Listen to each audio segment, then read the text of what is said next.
un poète slameur qui vient depuis quelques années au lycée François Ier, nous faire quelques slams. On s'est mis d'accord avec lui sur quelques slams à faire qui sont liés à l'imaginaire. Donc on va laisser la parole à Erico Le Havre. Tous les slammeurs, ils ont un surnom, si je puis dire. Voilà. Ah bah oui, en plus tu as carrément. Erico LH, d'accord, voilà. Et qui va nous faire quelques slams. Il y en a un qui m'a demandé une illustration, donc je vais rallumer tout ça. Je suis en train de chercher la photo. Mais je crois qu'au début, ça va être plutôt un imaginaire qui est lié à l'alphabet. On sait que c'est un mot. Ce sont les voyelles qui disaient on peut associer des sentiments, des couleurs aux voyelles. Et là, je crois qu'il y a une lettre de... Ouais. Il y a une lettre de l'alphabet qui t'intéresse. Alors je crois que c'est pas A cette fois-ci, mais ça va être ni B, ni C, mais je crois que c'est D, si je ne me trompe. Allons-y. Imaginaire autour du D. Le D. Quand tout est débraillé, que je suis débordé, que je dérouille, j'épluche mon dico et j'écris au débeauté de quoi me distraire. Désolé d'abord, je suis déclaré décalé, et devant la dureté du dehors, j'ai décidé qu'il fallait des déclics de plus en plus dynamiques. Car dur de décrocher de ce désastre qui dorénavant nous désole, nous dérange, nous démonte, nous dirige et fait qu'on dérive. C'est déprimant. Pas drôle, me dit Dédé en me le dessinant. Alors décarpissons de ce désenchantement qui nous désaxe et fait qu'on dépense vraiment un max de doses Xanax.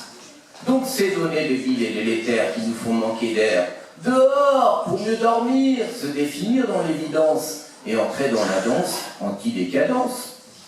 Donc pour en finir avec mon idée, je dirais, sans être directif, que pour se déterminer avec le dé, que chacun se dépatouille, pour bien entendu être totalement détendu. Voilà. Bravo.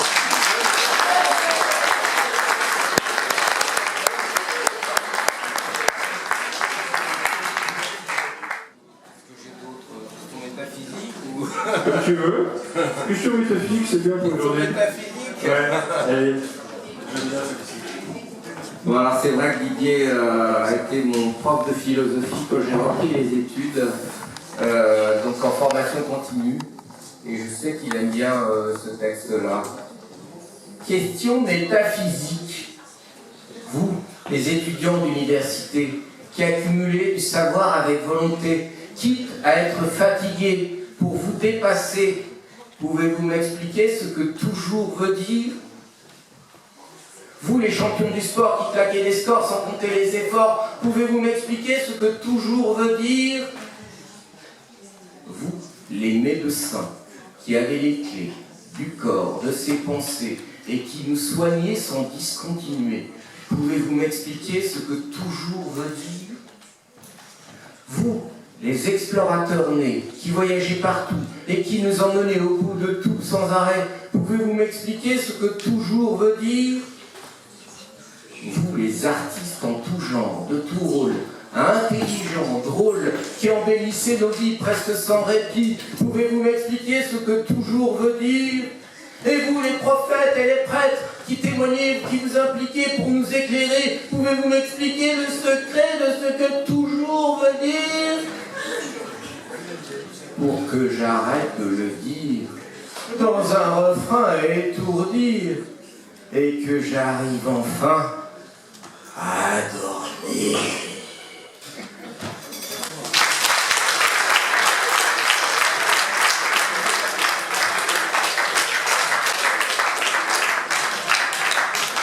Alors, la météo, voilà, donc le climat, voilà, vous savez ce qui nous attend. Il n'aura plus de gens plus chaud. C'est l'été, la canicule. Elle me bouscule. Il fait chaud, trop chaud. J'ai beau mettre un ventilo, je n'en peux plus de cette météo. La planète se réchauffe, ils le disent tous à la radio. Dans ma tête, ça chauffe, je ne trouve plus les mots. Il fait chaud, trop chaud. J'enlève le bas, j'enlève le haut, plus de polo, plus de maillot, et j'ai encore trop chaud, trop chaud. Assez de brûler comme une allumette, assez du thermostat 47, un frigo que je m'y jette. Où est le temps béni qui tempérait ma vie, le temps gris des jours de pluie, le temps des puis fini ou quoi? Fini de... Mon temps chéri de Normandie, il finit ou quoi? Maintenant je grille, je n'en peux plus de cuire. Il me faudrait une piscine à côté de la cuisine. Calamité d'été, vivement novembre ou décembre, au frais dans ma chambre. Et toi, soleil assez, couche-toi un peu, repose-toi, prends des congés. Va te répandre ailleurs, car ce n'est plus une valeur de réchauffer les cœurs. Soleil, n'aie pas en grève, tu as le droit, c'est ce qu'on rêve, laisse faire le froid. Été, on t'aimait mieux avant, quand on était vêtus, qu'on mettait les couffants. Trop chaud, tu nous rends ma boule, enlève l'air froid, la chair de poule. Maintenant, on doit être tout nu pour te supporter. Va-t'en, disparais, saleté. Vous me direz, mais d'où vient cette haine, cette crise malsaine qui encense l'hiver? Je vous dirai que parfois je m'enlise dans ce qui va de travers et je rêve du monde à l'envers.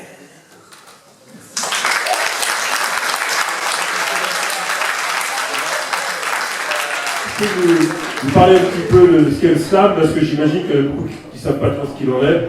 Alors le slam poésie a été inventé dans les années 80 par Mark Smith.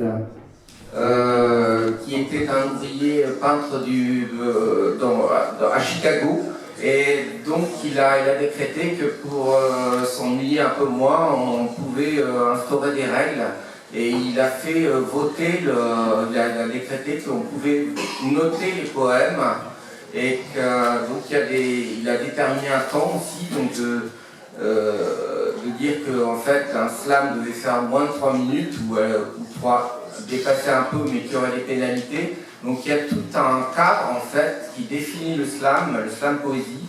Donc ce sont des textes qu'on écrit soi-même et qu'on déclame sur scène, soit en lisant, soit en déclamant. Voilà. Après il ne faut pas d'instrument de musique.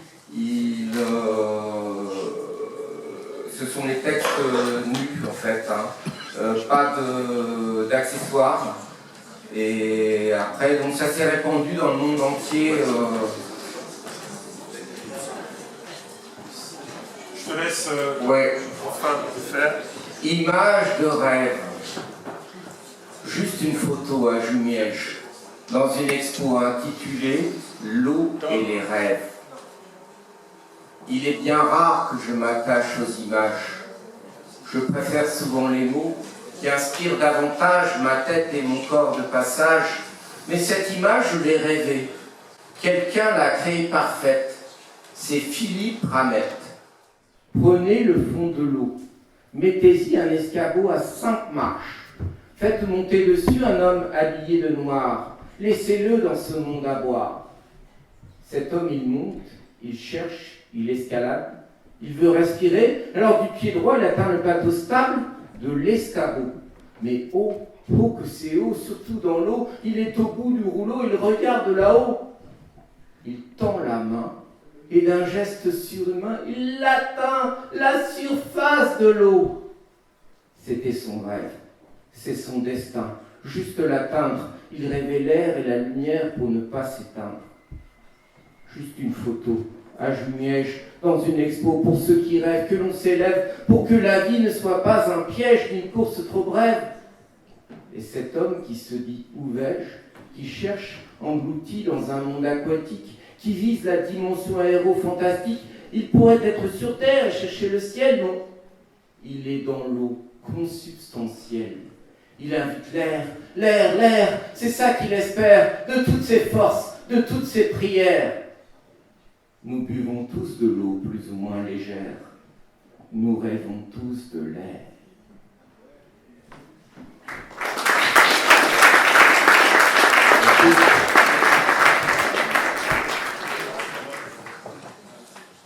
L'espace n'a plus d'importance.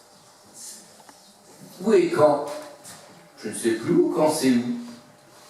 Ainsi, un matin, par quel concours de circonstances, je me retrouve dans une ville, c'est Granville.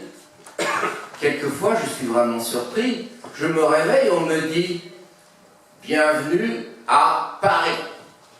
dans les moyens de transport, alors que j'avale les décors, soudain je m'interroge. Mais je vais où, au fait? L'espace n'a plus d'importance. L'autre jour, dans le bus, tandis que j'observais des cumulus, le conducteur a annoncé « Hey, on est arrivé !» Je lui dis « C'est vrai, mais on vient de partir !» « Oui, répond-il avec le sourire. L'espace n'a plus d'importance. Comme évoqué dans la publicité, le temps de prendre un café dans le TGV, vous serez arrivé où vous voulez. Ça n'a pas manqué. L'espace n'a plus d'importance. Une fois, durant le vol pour la Nouvelle-Zélande, à l'hôtesse, je demande un film, une revue, un roman, pensant que j'aurai du temps, mais non. Je vois le début du film, j'écris quelques rimes, soudain on atterrit. L'espace n'a plus d'importance. Vous pensiez décompresser un moment, entre Milan et le Bourget, encore non, il n'y a plus de temps de trajet. Maintenant, en quelques secondes, on est à l'autre bout du monde. Où sont passés les temps morts qu'on avait jadis à bord? La case départ, celle de l'arrivée, c'est la même. Vous verrez si vous voyagez, j'exagère à peine. Tout ce qu'on saisit maintenant dans l'atmosphère, c'est la vitesse de la lumière. Fini de rêvasser sur les paysages ou lire quelques pages le temps du voyage. Vraiment, j'aimais mieux hier. Et bientôt, en un clic, grâce à ceux qui fabriquent des fusées qui coûtent une fortune, on ira sur Neptune. Bref, on arrive dans le temps qui tue même la patience. Et on en semble content. Car c'est une évidence, l'espace n'a plus d'importance.